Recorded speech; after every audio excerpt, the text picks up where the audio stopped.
House Bill 207, an act relating to utility service. Representative Gooch. Gentleman from McCracken. Mr. Speaker, I yield to the gentleman from Webster 12 for explanation of the bill and motion thereon. Chair recognizes the gentleman from Webster 12. Thank you, Mr. Speaker. Ladies and gentlemen, House Bill 207 is commonly referred to as the all fuels bill.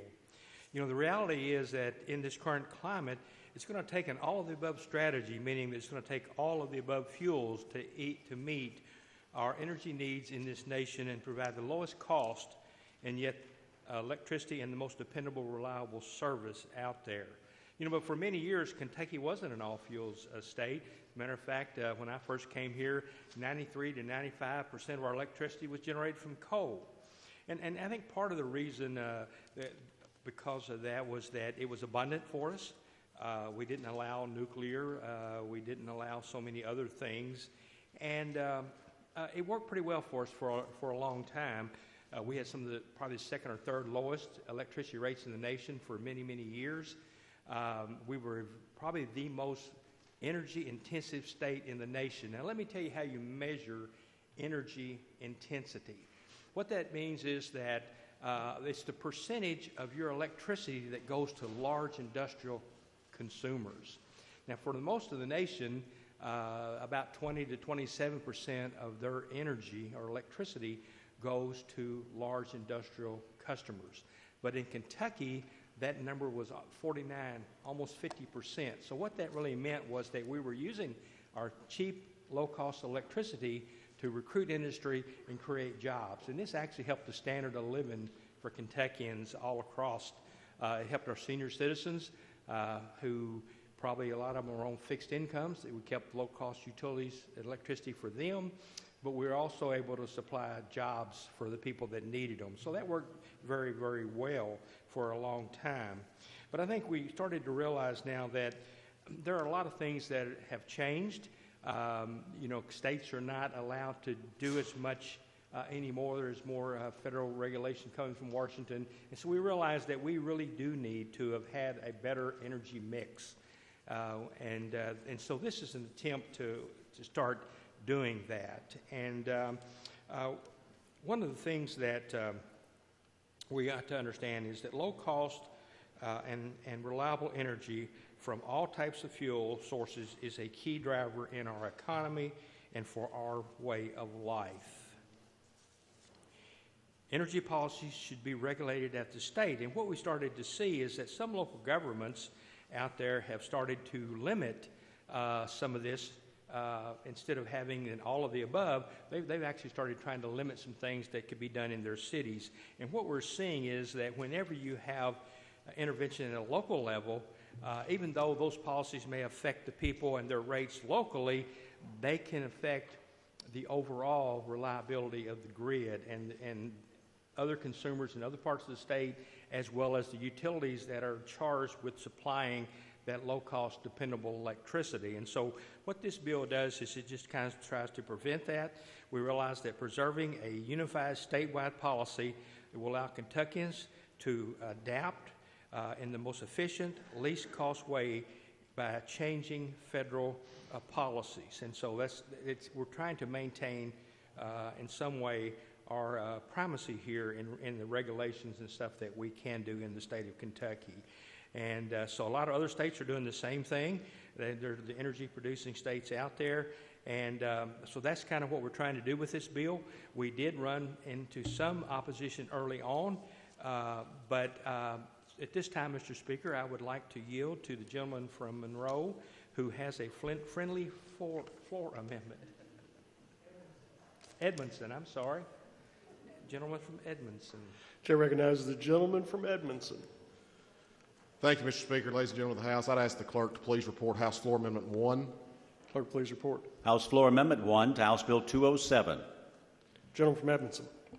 House Floor Amendment 1 is pretty simple and straightforward. It seeks not to change the intent of the bill in any way, but our local governments had expressed some concern about the language as it was originally written, possibly impairing their abilities dealing with planning and zoning restrictions or with franchising agreements that they have, and the floor amendment clarifies that issue and takes care of it. If there be questions, I'll be happy to answer them. If not, I would move passage of House Floor Amendment 1. Motion is for the adoption of House Floor Amendment 1. Is there any discussion? Chair recognizes the lady from Jefferson 32 for discussion of the amendment. Yes, may I ask a question of the sponsor? Yes, ma'am. Thank you. Would this bill disallow Louisville Metro to have their resolution for clean renewable energy citywide? Yes. Gentleman from Webster.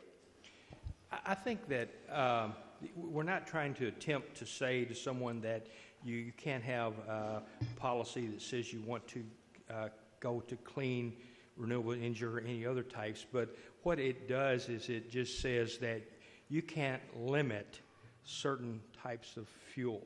You can't tell someone who has a home and they heat their water with natural gas, for instance, that they can't do that. Or maybe tell them they have to have all electric type heat, that they cannot have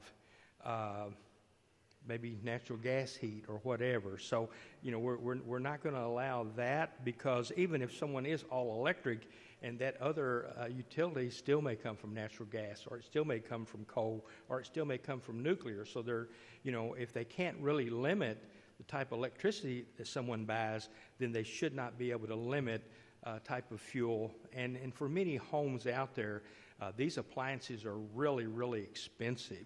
And to force someone to replace a gas hot water heater, something that they may have only replaced 2 years ago, could have really serious financial implications on consumers. Lady from Jefferson. Follow up. You may proceed. Thank you. So what I'm understanding is that it would not allow the city of Louisville to only require renewable energies, because you would have to have the exceptions for other fuels per this bill, correct?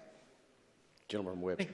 Thank you. I think that's the intent of the bill, is that, as I said earlier, when local jurisdictions actually set policies and restrict fuel sources out there, the fact that they may restrict them only in Louisville still may affect the reliability of the electricity grid, because, you know, we have a lot of plants out there. They may be coal plants, they may be natural gas plants, they may be hydro or whatever, and a lot of those plants have legacy costs. That means that when they put them in, they're paid for over a 30-year period of time. And so what happens is, if you pass a law that keeps someone from using other sources of power, then you can affect the viability of the plants out there that are providing reliable, dependable service to everyone. And those are not the type of policies that should be made on a local level. They should be made statewide.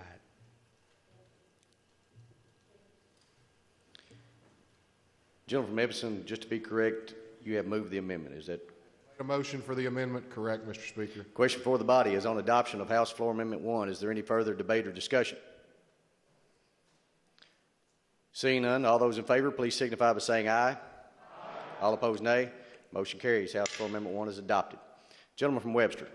Thank you. If there are no further questions, I would move for passage of House Bill 207 as amended by House Floor Amendment 1.